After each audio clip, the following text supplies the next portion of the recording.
Актер Асқар Ильясов қазақстандық танымал модель Ая Шалқардың екеуінің арасындағы қарым-қатынас туралы айтқан сөздеріне жауап берді. Ол бұрынғы сүйіктісін бірге сұхбат беруге шақырды.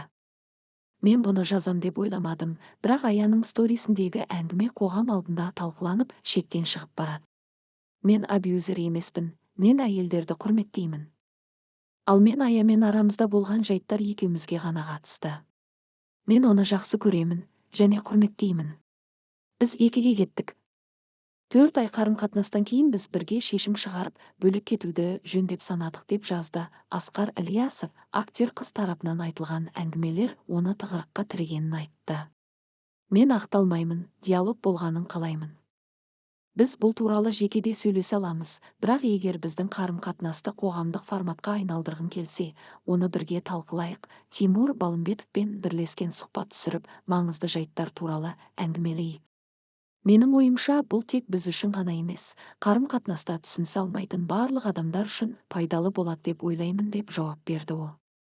Айта кетейік, Асқар Ильясовпен көзге түскен Ая Шалқар сыр ақтарып, бұрынғы қарым-қатынасы не үшін тоқтағанын айтқан еді.